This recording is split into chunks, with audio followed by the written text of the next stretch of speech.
दिल्ली में रहने वाले चार दोस्त निशांत, तन्वी, रघुवीर और सिया यात्रा के दीवाने थे। वे हर अनोखी जगह पर जाकर उसकी कहानियां दुनिया के साथ साझा करते थे।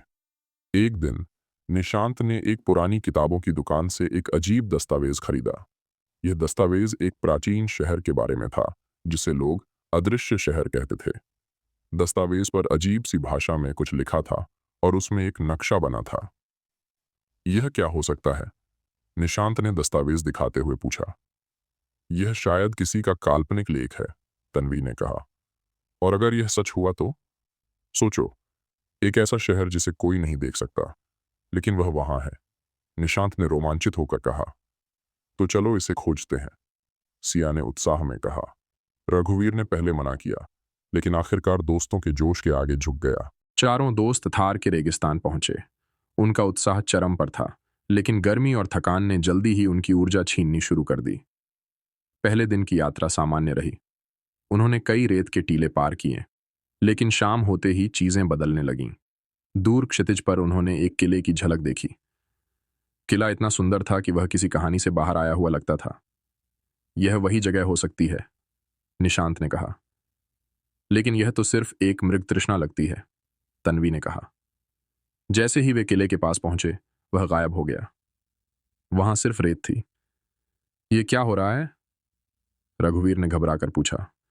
यह सिर्फ शुरुआत है, निशांत ने धीरे से कहा।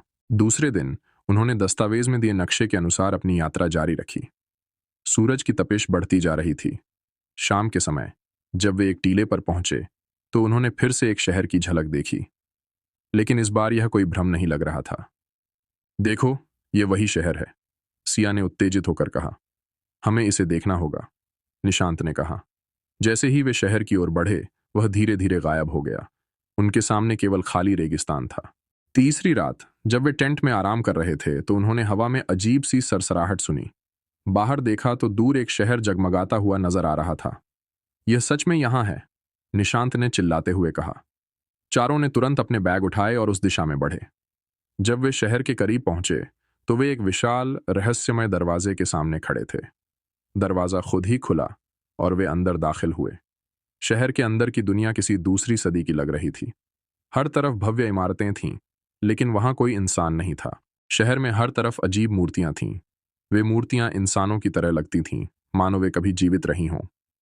एक दीवार पर उन्होंने देखा, जो अपने डर से भागेगा, वह यहां से कभी नहीं निकल पाएगा। यह जगह हमें परख रही है, निशांत ने कहा। हमें यहां से निकलना होगा, तन्वी ने घबरा कर कहा।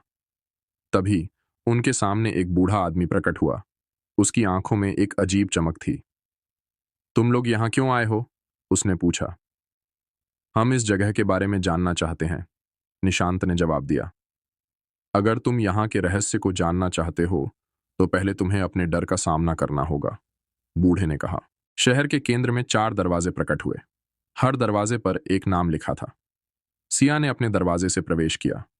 अंदर उसने खुद को घने अंधेरे में पाया, जहां केवल उसकी डरावनी आवाजें गूंज रही थीं। मुझे इसे हराना होगा, उसने खुद से कहा। रघुवीर ने देखा कि उसका सबसे प्रिय सामान रेत में डूब रहा है। वह उसे बचाने की कोशिश करता रहा, लेकिन उसे समझ में आया कि यह केवल उसका मोह था। तन्वी ने देखा कि वह असफल हो रही है, लेकिन उसने महसूस किया कि असफलता से भागने के बजाय उसे उसे स्वीकार करना होगा। निशांत ने देखा कि उसका सपना टूटकर बिखर रहा है, लेकिन उसने खुद को संभाला और आगे बढ़ने का निर्णय लिया। जब चारों ने अपने डर का सामना किया और अपनी कमजोरियों को स्वीकार किया, तो शहर बदलने लगा। उसकी दीवारें सुनहरी रोशनी में नहाने लगीं। बूढ़ा आदमी मुस्कुराया और कहा, तुमने परीक्षा पास कर ली।